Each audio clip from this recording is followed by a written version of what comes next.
అందరికీ నమస్కారం.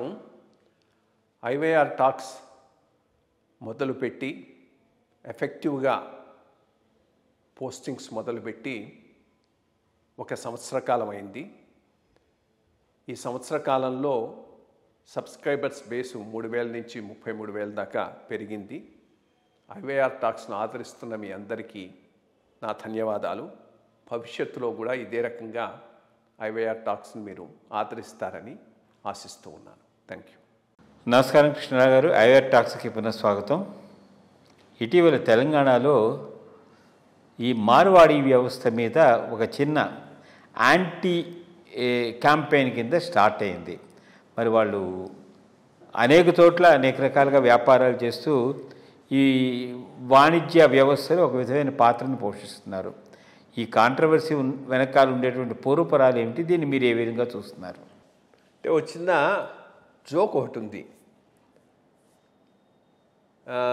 Tenzing Norgay Hillary, I think అంతే కదా, నార్కే హిల్లరీ ఎవరెస్ట్ శిఖరం అధిరోగించి అమ్మా మేము వచ్చామని జెండా మాటే టైంకు మార్వాడి గరం గరం ఛాయని పోయినట్టు వాళ్ళ దగ్గరికి. అంటే అది ఎస్సెన్స్ను క్యాప్చర్ చేస్తుంది.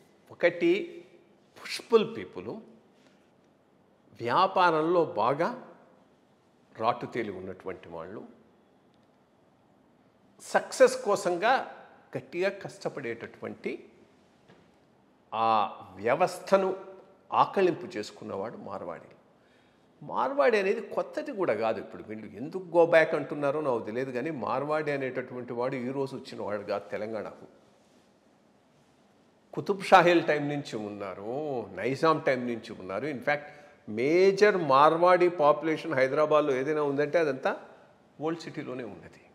అప్పటి నుంచి ఉన్నారు. అప్పటి నుంచి వ్యాపారంలో చాలా ప్రధానమైనటువంటి పాత్ర పోషిస్తూ ఉన్నాడు. 10 జనరేషన్లు 20 జనరేషన్లు ఇక్కడ ఉన్నవాడిని గోబ్యాక్ అంటానికి ఎవరు, ఎవరికి అర్హత ఉన్నది ఆ మాట అంటానికి? సో ఇది చాలా చాలా రాంగ్ స్టెప్. ఏదో ఇది కూడా అగైన్ ఏదో అజెండాతో నడుస్తూ ఉన్నటువంటి. సరే, వాళ్ళు ఏదో ఇచ్చేస్తున్నట్టు ఫ్రీ ఎకానమీ కదా, ఎవడు నిన్ను ఫోర్స్ చేయటం లేదు. పోయి వాళ్ళ దగ్గర కొనమని, ఫ్రీగా ఎవరి దగ్గరైనా పోయి నువ్వు కొనవచ్చు. క్వాలిటీ చూసుకుంటావు, కాస్ట్ చూసుకుంటావు. ఎవరి దగ్గర బాగుంటే వాడి దగ్గరికి పోతావు. ఎవరు తక్కువ మార్జిన్తో ఇదంతా చేయగలిగితే వాడి ఇదే రాణిస్తుంది.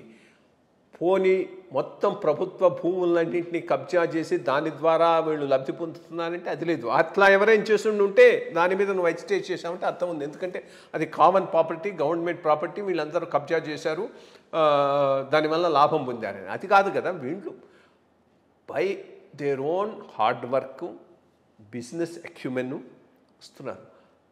ఏమవుతుంది, ఇంత కాంపిటీషన్ ఉండేటప్పటికీ ఆ కాంపిటీషన్లోనే మార్జిన్స్ స్క్వీజ్ అవుట్ అయిపోతాయి. కన్స్యూమరే బెనిఫిట్ అవుతున్నాడు.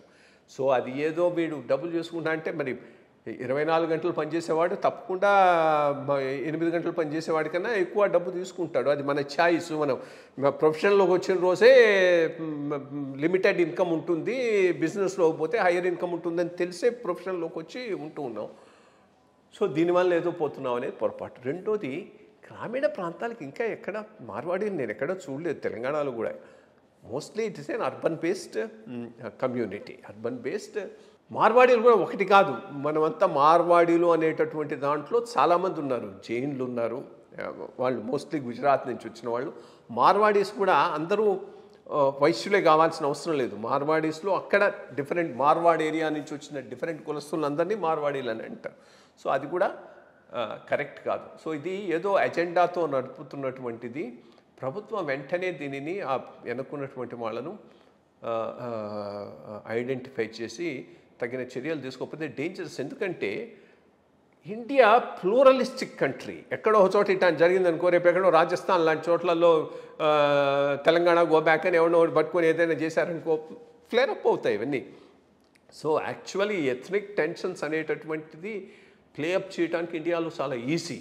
సో దానికి విక్టిమ్ కావటం, డేంజరస్ గేమ్ ప్లే చేయడం, దీనివల్ల ఏదో తెలంగాణ బాగుపడుతుందంటే కాదు, నష్టపోయేది అందరం ఇటువంటి నేరో మైండెడ్ యాటిట్యూడ్తో.